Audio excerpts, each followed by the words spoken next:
Welcome to chemistry lecture series chapter wise questions and previous year questions. हमने start किया था last lecture में solid state के question से। हमने first 3 sets of questions discussed किए थे। इसमें से हमने फॉर्मूला निकाला था कंपाउंड का जब हमें एटम्स की पोजीशन दी गई थी।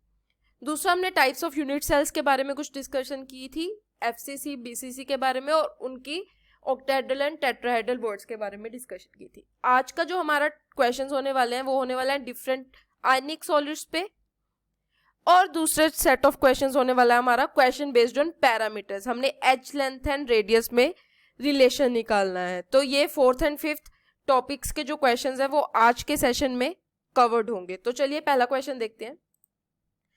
हमारा पहला क्वेश्चन है, in calcium fluoride having the fluoride structure.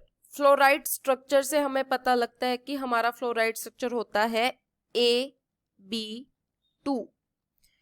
The coordination number of calcium ion and fluoride ion are, हमें इसमें सबसे पहले क्या पूछा गया है, कोऑर्डिनेशन नंबर पूछा गया है। कोऑर्डिनेशन नंबर जानने के लिए हमें calcium ions and fluoride ion की पोजीशन लैटिस में पता होना बहुत जरूरी है। अगर मैं इसका फॉर्मूला बनाऊं कैल्शियम फ्लोराइड का, तो क्या होता है, कैल्शियम पे मेरा होता है 2 पॉजिटिव चार्ज और फ्लोराइड पे मेरा होता है -1 चार्ज। तो हमने सबसे पहले लेक्चर में देखा था कि अगर हम यहाँ पे चार्ज का मैग्नीट्यूड कैटायन के नीचे और एनायन के नीचे लिखते हैं और फिर क्या करते हैं हम इनकी क्रॉस मल्टीप्लिकेशन। तो मेरे पास क्या आ गया, CaF2। तो ये मेरा हो गया फॉर्मूला कैल्शियम फ्लोराइड का। तो ये हमें AB2 फ्लोराइड स्ट्रक्चर से भी पता लग गया था कि मेरा ये फॉर्मूला कंपाउंड का CaF2 होगा। उसके बाद जो बात आती है, मेरे को रेशियो पता लग रही है, मेरे किसकी, एटम्स की रेशियो पता लग रही है जो कि है 1:2 में। कैल्शियम मेरा अगर 1 एटम है, उसके पीछे फ्लोराइड मेरे पास 2 एटम्स होने चाहिए। हम आयंस की बात करते हैं यहाँ पे क्योंकि एक आयनिक सॉलिड है। तो एक कैल्शियम आयन के पीछे मेरे पास 2 फ्लोराइड आयंस होने चाहिए। तो ये कब पॉसिबल है, क्या पॉसिबिलिटी हो सकती है, अगर मैं मान लूं कि सारे कैल्शियम पॉजिटिव आयंस किस में है, एफसीसी में है, और मेरे फ्लोराइड आयंस सारे टेट्राहेड्रल में है। हमने लास्ट टाइम बात की थी कि जो मेरा पर एटम बात हुई थी, पर एटम टेट्राहेड्रल वर्ड्स कितनी होती हैं, 2। अगर मेरे किसी लैटिस में 4 एटम है तो टेट्राहेड्रल वर्ड 8 होंगी। अगर किसी लैटिस में मेरे 6 एटम्स है तो टेट्राहेड्रल वर्ड्स 12 होंगी। तो टेट्राहेड्रल वर्ड्स 2n हो जाती हैं एटम्स के। तो अगर मैं बोलूं कि 1:2 में ये पॉसिबिलिटी हो सकती है कि मेरे कैल्शियम 2 पॉजिटिव एफसीसी लैटिस में हो सकते हैं। एफसीसी लैटिस मतलब कॉर्नर्स प्लस फेस सेंटर्स। और टेट्राहेड्रल वर्ड्स हमें पता है कितनी होती हैं। अगर ये कॉर्नर्स कितने होते हैं, 8 × 1/8, और फेस सेंटर्स की बात करें तो हमारे पास 6 होते हैं और उनकी कॉन्ट्रीब्यूशन होती है 1/2। तो यहाँ पे टोटल मेरे पास कितने आ गए, 4 एटम्स आ गए। और अगर ये 4 होते हैं तो टेट्राहेड्रल वर्ड्स मेरी पक्का कितनी होगी, 8 होंगी। तो अगर मैं इनकी रेशियो देखूं तो रेशियो मुझे पता लग गया कितनी हो जाएगी, 1:2। तो ये पॉसिबिलिटी है। हाँ, कैल्शियम फ्लोराइड का स्ट्रक्चर ऐसा ही होता है जिसमें मेरे कैल्शियम 2 पॉजिटिव आयंस कहाँ होते हैं, वो होते हैं कॉर्नर्स प्लस फेस सेंटर्स पे। तो जो कितने हो गए, 4। और जो मेरी टेट्राहेड्रल वर्ड्स होती हैं वो होती हैं ऑक्यूपाइड बाय फ्लोराइड आयंस। तो टेट्राहेड्रल वर्ड्स की एक बार पोजीशन भी जान लेते हैं। हमारे पास बॉडी डायगोनल होता है। ये मेरे पास टोटल एक क्यूब मानती हूँ, तो यहाँ पे मेरा एक इस पॉइंट से क्या होगा, बॉडी डायगोनल होगा ऐसे। तो ये मेरा बॉडी डायगोनल है। तो जो मेरे टेट्राहेड्रल वर्ड्स होती है वो क्या होती है, 1/4 ऑफ बॉडी डायगोनल। अगर मैं मान लूं एक बड़े क्यूब को मैंने छोटे 8 क्यूब्स में डिवाइड कर लिया, यहाँ पे छोटे 8 क्यूब्स है मेरे पास, 1 2 3 4 5 6, ये वाला 7 और ये वाला 8। तो अगर मैं मान लूं कि इन क्यूब के मैंने सेंटर पे एटम प्लेस किया है, इसके सेंटर पे आएगा, फिर इसके सेंटर पे, सिमिलरली डाउन, इस क्यूब के सेंटर पे, इस क्यूब के सेंटर पे, इस क्यूब के सेंटर पे और इस क्यूब के सेंटर पे। तो ये मेरी पोजीशन हो जाएगी टेट्राहेड्रल वर्ड्स की। यूजुअली बॉडी डायगोनल से टेट्राहेड्रल की पोजीशन नहीं समझ आती, तो क्या करते हैं हम, एक क्यूब को स्मॉल क्यूबलेट्स, 8 क्यूबलेट्स में डिवाइड करके हर एक जो छोटा क्यूबलेट है उसके सेंटर पे अगर मैं क्या करती हूँ, एटम प्लेस करती हूँ, या वो जो वॉइड बनती है उसको बोलते हैं टेट्राहेड्रल वॉइड। तो मेरे पास टोटल 8 टेट्राहेड्रल वॉइड्स हैं और ये ऑक्यूपाइड है फ्लोराइड आयन से। तो हमें पता है कि जो टेट्राहेड्रल वॉइड होती है, टेट्राहेड्रल वॉइड का कोऑर्डिनेशन नंबर होता है 4।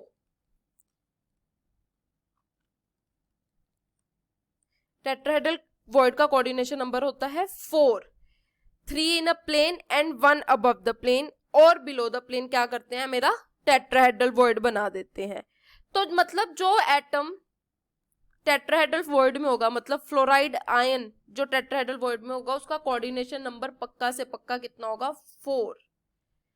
और अगर मुझे कैल्शियम 2 पॉजिटिव का क्या निकालना है, कोऑर्डिनेशन नंबर, तो एक क्या है, गोल्डन रूल होता है जिससे हमें ऐसे फाइंड करने की जरूरत नहीं होती।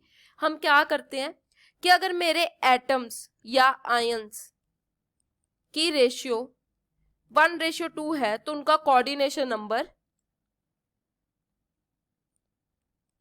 क्या हो जाता है, 2:1। तो मुझे फ्लोराइड का पता लग गया कि मेरा कोऑर्डिनेशन नंबर, मेरे पास यहाँ पे Ca2 पॉजिटिव और F नेगेटिव 1:2 में है, और मुझे यहाँ पे फ्लोराइड का क्या पता लग गया, कोऑर्डिनेशन नंबर पता लग गया, क्योंकि वो किस में था, टेट्राहेड्रल वॉइड में था, तो उसका कोऑर्डिनेशन नंबर 4 है। तो गोल्डन रूल के according coordination number of calcium 2 positive कितना होना चाहिए, 8। तो यहाँ पे हमारे पास कोऑर्डिनेशन नंबर ऑफ कैल्शियम आ गया 8 एंड फ्लोराइड आयन आ गया 4। तो ऑप्शन सी तो यहाँ से हम डायरेक्टली बता सकते हैं कि करेक्ट हो गया कि मेरा कैल्शियम का कोऑर्डिनेशन नंबर है 8 एंड मेरा फ्लोराइड का कोऑर्डिनेशन नंबर है 4। पर अगर हमें स्ट्रक्चर में से देखना हो कि मेरा कोऑर्डिनेशन नंबर क्या आएगा, तो मैं क्या करूंगी, यहाँ पे मैं जो ये एटम है, यहाँ पे जो ये ब्लैक वाला, एक मिनट क्या सारा क्लियर करते हैं।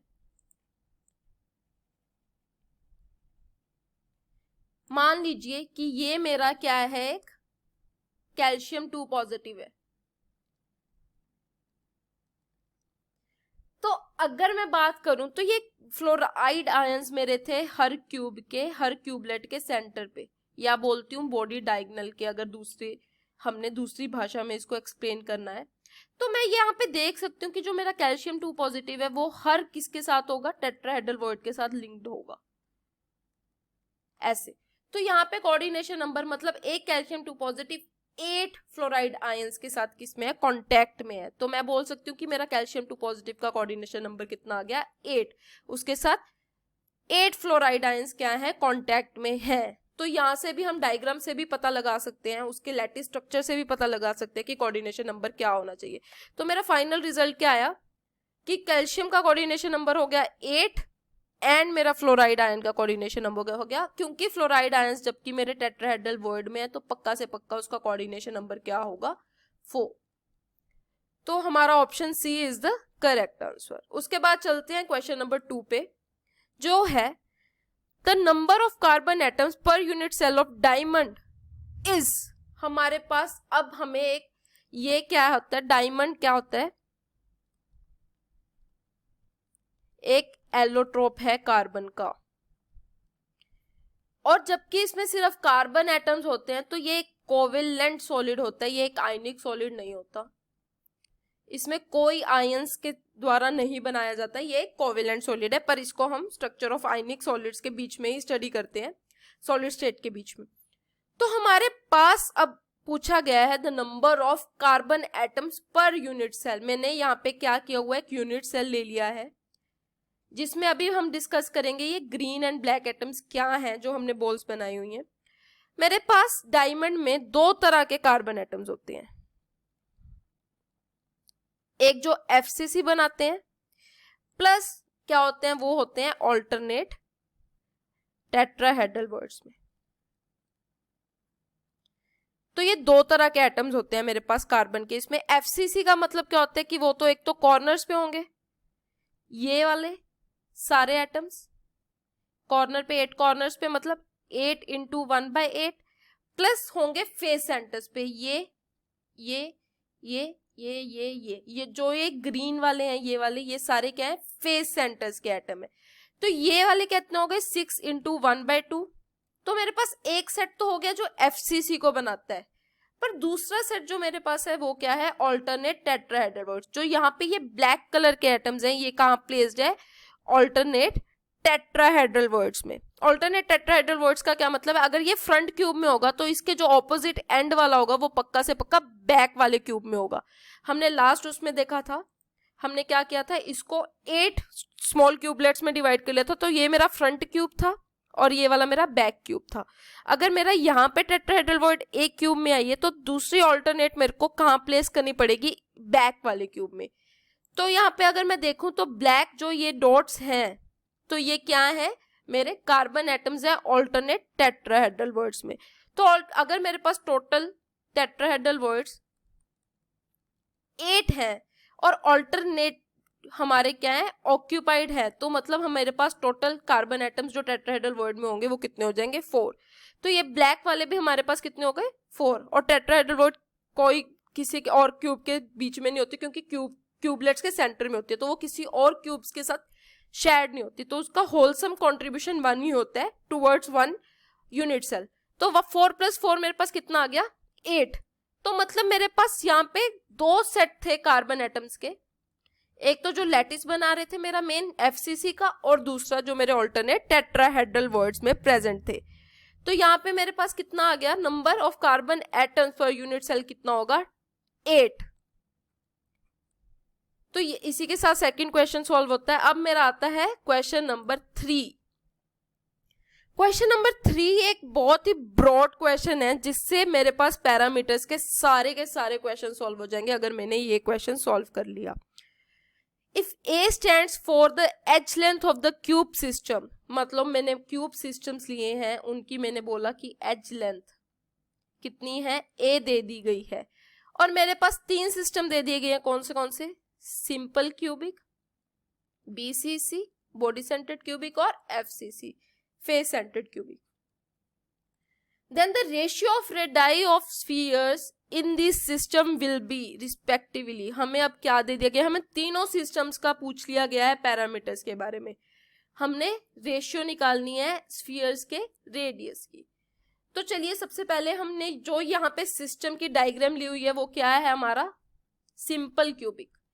सिंपल क्यूबिक हमें कैसे पता लगा, अगर सॉलिड स्फीयर से नहीं पता लग रहा तो इस सिंपल जो हम अपना क्यूब के स्ट्रक्चर से बनाते हैं, यहाँ पे एटम सिर्फ किस पे है, मेरे कॉर्नर्स पे हैं, तो ये पक्का से पक्का क्या होगा, प्रिमिटिव, मतलब सिंपल क्यूबिक मेरा क्या है, सिस्टम है। अब मुझे यहाँ से स्फीयर्स का कुछ पता नहीं लग रहा कि ये आपस में टच कर रहे हैं, या मुझे ए का और आर का यहाँ से कुछ रिलेशन नहीं पता लगेगा। हमें क्या करना होता है, हमें सॉलिड स्फीयर से देखना होता है, हमें सॉलिड स्फीयर से देखना होता है। यहाँ पे अगर मैं देखूं इनका क्रॉस सेक्शनल एरिया मुझे कट करके दिया गया है, तो मैं देख सकती हूँ कि जो मेरा एक स्फीयर है ये वाला, वो मेरा दूसरे स्फीयर के किस में है, कांटेक्ट में है, मतलब ये जो एक स्फीयर है वो दूसरे स्फीयर के कांटेक्ट में है। तो मैं बोल सकती हूँ कि जो ये वाला कॉर्नर वाला स्फीयर है और ये वाला कॉर्नर वाला स्फीयर है वो आपस में कांटेक्ट में है। इसका मतलब इसका जो आर है और इसका जो आर है वो मिलके क्या बना रहे हैं, मेरी एज लेंथ बना रहे हैं। इसका मतलब आर प्लस आर मेरा क्या बना रहा है, ए बना रहा है, क्योंकि स्फीयर्स क्या है, कांटेक्ट में है। यहाँ पे ये वाले जो कॉर्नर्स वाले, ये वाला इससे भी कांटेक्ट में होगा, ये वाला इससे भी कांटेक्ट में होगा, ये वाला इससे भी कांटेक्ट में होगा। ये हमें कैसे पता लग रहा है, यहाँ से इस डायग्राम से। अगर मैं इसको नंबर दूं 1 2 3, तो यहाँ पे नंबरिंग क्या आएगी, डिफरेंट कलर से हम नंबरिंग देते हैं, ये होगा 1, ये हो जाएगा 2 और ये हो जाएगा 3। तो यहाँ पे मैं देख सकती हूँ कि 1 2 के कांटेक्ट में भी और 1 3 के कांटेक्ट में भी और 1 4 के कांटेक्ट में भी है।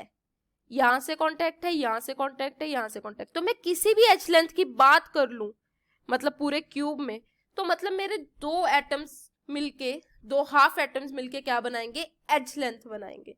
तो मतलब R प्लस R मिलके क्या दे रहे हैं, 2R = A। तो मेरा रेडियस ऑफ एटम क्या हो जाएगा, मतलब रेडियस ऑफ एटम क्या हो जाएगा, A/2। तो सिंपल क्यूबिक में एक चीज याद रखनी है कि जो मेरे कॉर्नर्स पे एटम्स हैं वो टच करते हैं जो एक्सिस पे एटम्स उसके प्लेस्ड हैं, पर वो डायगोनली वाले एटम को टच नहीं करते। अगर मैं बात करूं इस एटम की, तो इसका और इसका हमने यहां से अगर मैं देखना चाहूं तो इसका और इसका कोई कॉन्टेक्ट है, बट जो अपनी एक्सिस पे होते हैं, जैसे ये एक्सिस वाला, ये एक्सिस वाला, ये एक्सिस वाला एटम, वो टच करेंगे। तो यहां से मुझे पता लग गया कि मतलब दो हाफ क्या करते हैं एटम्स, एक एज लेंथ बना लेते हैं। तो ये सिंपल क्यूबिक का हमें समझ आ गया है। उसके बाद हमने अगले जो सिस्टम्स डिस्कस करने हैं वो है body centre and face centre. दूसरे सिस्टम पे चलते हैं।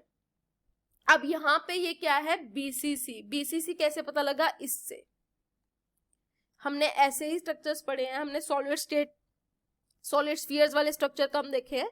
तो मुझे क्यूब से पता लग गया कि मेरे एटम्स कहाँ कहाँ हैं। एक तो मेरे को कॉर्नर्स पे दिख रहे हैं एटम्स, प्लस मुझे कहाँ पे दिख रहे हैं एटम्स, बॉडी के सेंटर पे। तो बॉडी सेंटर वाला एटम की कंट्रीब्यूशन होती है 1 और कॉर्नर्स की कंट्रीब्यूशन होती है 1। तो यहाँ पे मेरे पास नंबर, हमें पता है effective number of atoms body centre में 2 होते हैं, बात ठीक है। अगर मैं बात करूं अब इसकी, मेरे पास एच लेंथ तो अभी भी कितनी है, ए है, पर मेरा आर चेंज हो जाएगा। अब इसमें क्या फर्क दिख रहा है सिंपल क्यूबिक से, यहाँ पे जो मेरे एटम्स हैं वो कांटेक्ट में नहीं है। मतलब एक जो कॉर्नर का एटम है वो दूसरे कॉर्नर के एटम में कांटेक्ट में नहीं है। यहाँ पे मैं देख सकती हूँ कि ये वाला एटम इसके कांटेक्ट में नहीं है। पर पीछे जो सिंपल क्यूबिक था, हमने अगर सेम डायग्राम की बात करें तो यहाँ पे इन एटम्स का कांटेक्ट था, इन एटम्स का कांटेक्ट था। यहाँ से हमें पता लग जाता है कि इन एटम्स का देवर टचिंग ईच अदर, मतलब एक जो एक्सिस के एटम्स थे कॉर्नर पे वो एक दूसरे को टच कर रहे थे। पर यहाँ पे ऐसा नहीं है, यहाँ पे एटम्स के बीच में गैप है, they are not touching to each other. Corners वाले एटम्स आपस में टच नहीं कर रहे। पर फिर हमें अगर निकालनी है रेडियस ऑफ एटम, तो हमें ए के साथ उसका क्या बनाना पड़ेगा, रिलेशन बनाना पड़ेगा। तो वो कैसे बनेगा, अगर मैं बात करूं यहाँ पे जो मेरे डायगोनल, बॉडी डायगोनल के एटम्स हैं, यहाँ पे अगर मैं बात करूं बॉडी डायगोनल की, तो मेरा मतलब आर प्लस बॉडी वाला जो एटम है 2r प्लस r मिलके मेरा बॉडी डायगोनल बना ले। बॉडी डायगोनल पे जो एटम्स है वो आपस में क्या कर रहे हैं, टच कर रहे हैं। तो मैं बोल सकती हूँ कि ये बॉडी डायगोनल के इक्वल होगा, जो ये मेरा 4r बनेगा। अगर यहाँ पे सेम एटम्स है कॉर्नर्स एंड बॉडी सेंटर पे, तो हम बोलेंगे 4r मेरा किसके बराबर होगा, बॉडी डायगोनल के बराबर होगा। अगर इसको मैं 2D में बनाऊं ऐसे, तो मेरा ये एक कॉर्नर वाला एटम, ये सेंटर वाला एटम बॉडी के, और ये फिर एक एटम जो कॉर्नर पे है, ये हाफ एटम, ये हाफ एटम, और ये बॉडी सेंटर वाला फुल एटम, ये क्या है, कांटेक्ट में है, और ये क्या बना रहे हैं, बॉडी डायगोनल बना रहे हैं। हमने इसमें क्या कर, हम इसमें डायरेक्ट इससे क्यों नहीं निकाल सकते, क्योंकि इन दो स्फीयर्स में गैप है। तो जो मेरा एज लेंथ आएगी, मतलब जो मेरा ए आएगा वो ग्रेटर आएगा किससे, 2r से। ए यहाँ पे ग्रेटर होगा 2r से। क्यों, क्योंकि यहाँ पे मेरे पास गैप है बीच में कुछ, तो हम यहाँ से नहीं निकाल सकते, तो हमें बॉडी डायगोनल का सहारा लेना पड़ा। और बॉडी डायगोनल निकालने के लिए मुझे क्या करना पड़ेगा, पहले एक फेस डायगोनल निकालना पड़ेगा। तो फिर क्या, मुझे ये पता है ए, मुझे फेस डायगोनल पता लग जाएगा, तो पाइथागोरस थ्योरम लगा के मैं क्या करूंगी, बॉडी डायगोनल निकाल लूंगी। तो वो कैसे निकलेगा, फेस डायगोनल क्या होता है, फेस डायगोनल हमारे पास क्यूब है, और क्यूब का फेस मेरे पास क्या होता है, स्क्वायर होता है। अगर मेरी साइड स्क्वायर की सेम होती है, तो एक स्क्वायर की साइड दी गई है, तो यहाँ पे भी पाइथागोरस थ्योरम लगेगी। ए, तो ये वाली जो मेरा फेस डायगोनल है वो कैसे निकल जाएगा, ए स्क्वायर प्लस ए स्क्वायर मेरा एफ डी के बराबर होगा, एफ डी स्क्वायर। तो यहाँ पे क्या हो गया, 2a square equal to face diagonal square. तो और फेस डायगोनल कितना आ गया, √2a। अब मेरे पास फेस डायगोनल की वैल्यू निकल आई, इस फेस डायगोनल की वैल्यू मेरे पास निकल आई। अब मैंने क्या करना है, इस फेस डायगोनल और इस एज लेंथ की हेल्प से मैंने क्या निकालना है, बॉडी डायगोनल की वैल्यू निकालनी है। तो बॉडी डायगोनल की वैल्यू कैसे निकलेगी, यहाँ पे face diagonal square plus edge length square क्या देंगे, बॉडी डायगोनल स्क्वायर। ये सारे हम क्या लगा रहे हैं, पाइथागोरस थ्योरम लगा रहे हैं। तो √2a² plus a² gives me body diagonal square. ये क्या हो गया, 2a² plus a² bd² that is √3a क्या आ गया मेरा, बॉडी डायगोनल। यहाँ पे मेरे पास बॉडी डायगोनल की वैल्यू निकल आई है। अब हमने क्या यहाँ पे स्टेट किया है कि जो मेरा 4r है, क्योंकि मेरे atoms along body diagonal touch करके क्या बना रहे हैं, बॉडी डायगोनल बना रहे हैं। ये वाला एटम एक कॉर्नर का, ये बॉडी वाला एटम है, और ये वाला, ये आपस में कांटेक्ट में है तीनों एटम, तो मैं यहाँ से बॉडी डायगोनल के इक्वल रख सकती हूँ इसको। तो √3a मेरा किसके बराबर आएगा, 4r के। हमने यहाँ से इस रिलेशन से वो बॉडी डायगोनल की वैल्यू पुट कर दी √3a। तो मेरे पास हमने क्या निकालना है, रेडियस की रेशियो निकालनी है। तो रेडियस मेरा कितना आ गया इसमें, √3a/4। तो ये हो गया मेरा बॉडी सेंटर्ड के लिए पैरामीटर। अब हमारे पास जो थर्ड दिया हुआ है वो क्या है, फेस सेंटर्ड क्यूब।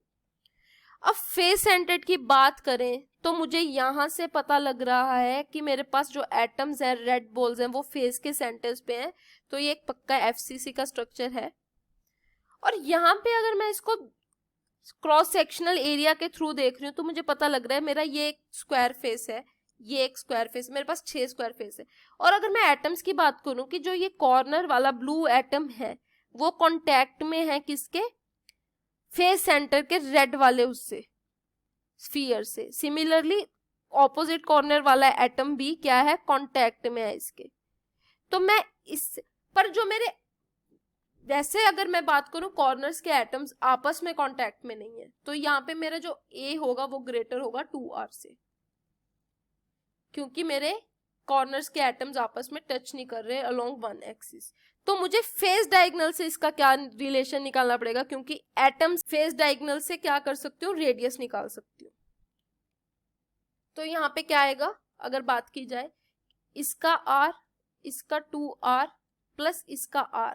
अगर मैं बात करूं कि रेड एंड ब्लू सिर्फ हमने कलर डिस्टिंग्विश के लिए किए हैं, पर वो स्फीयर सेम है, उनका रेडियस सेम है, तो बात क्या हो जाएगी, r plus 2r plus r किसके बराबर हो जाएंगे, FD। फेस डायगोनल मतलब ये मेरा एक स्क्वायर फेस है, जो ऑपोजिट कॉर्नर्स को अगर जो ज्वाइन करता है उसको क्या बोलते हैं, फेस डायगोनल। तो यहाँ पे मेरा जो 4r है वो किसके बराबर हो गया, फेस डायगोनल के बराबर। तो अगर क्यूबिक सिस्टम्स की बात करें तो उसमें क्या होता है, स्क्वायर क्या होता है, मेरा स्क्वायर फेस होता है। तो उसका फेस डायगोनल कैसे निकालते हैं, पाइथागोरस थ्योरम निकाल के, अभी हमने पीछे निकाला था, फिर निकाल रहे हैं हम। a² प्लस a² क्या बनाएंगे, FD²। FD क्या है, फेस डायगोनल।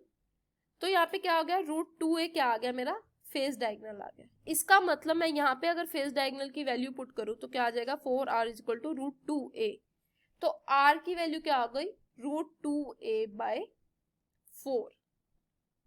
अब मेरे पास तीनों r की वैल्यू आ गई, किस किस में, मेरे पास BCC में आ गई ये रिलेशन, मेरे पास सिंपल क्यूबिक में आ गया ये रिलेशन। और अगर मैं इनकी रेशियो की बात करूं जो मुझे ऑप्शन में पूछा गया है, तो यहाँ पे मैं लिखूं सिंपल क्यूबिक में क्या होता है, 2r इक्वल टू a, तो r क्या आ गया, a/2। फिर आती है बात BCC की, इसमें क्या होता है, body diagonal is equal to 4r, और r कितना आ गया मेरा, √3a/4। और थर्ड अगर बात करें हम FCC की, तो मेरा √2a किसके बराबर होता है, 4r के बराबर, और r कितना आ गया, √2a/4। तो अगर इनकी रेशियो निकालें तो ये क्या हो गया, a/2 ratio 3a/4 ratio 2a/4। ये हो गया SC के लिए, ये हो गया BCC के लिए, और ये हो गया FCC के लिए। तो ऑप्शन में देखें तो मॉडिफाई किया हुआ है हमारे पास, हमें √2 आगे सॉल्व किया हुआ है, कैसे, 2 रेशियो √3a/4 रेशियो √2/a। हम इसको क्या लिख सकते हैं, 2 इंटू 2, और 2 को आगे हम लिख सकते हैं √2 इंटू √2। तो ये क्या आ गया, किस फॉर्म में आ गया, a/2 √2। तो मेरे पास फाइनल आंसर क्या आ गया, ये। तो ऑप्शन मेरा क्या हो जाएगा, C, a/2 √3/4a रेशियो 1/2 √2। अगर हमें ये पैरामीटर्स पता लग गए तो हमारे पास n नंबर ऑफ क्वेश्चंस जो इसके रिलेटेड आएंगे वो सॉल्व हो जाएंगे। उसके बाद अगर हम बात करें नेक्स्ट क्वेश्चन की, तो हमारा एक क्या है, वैल्यू पुटिंग क्वेश्चन है बेस्ड ऑन द प्रीवियस जो हमने रिलेशन निकाला है। क्या बोला है, matter crystallises with the face centred cubic lattice, the H of the unit 408 picometre. मेरे पास ए दे दिया गया है 408 पिकोमीटर।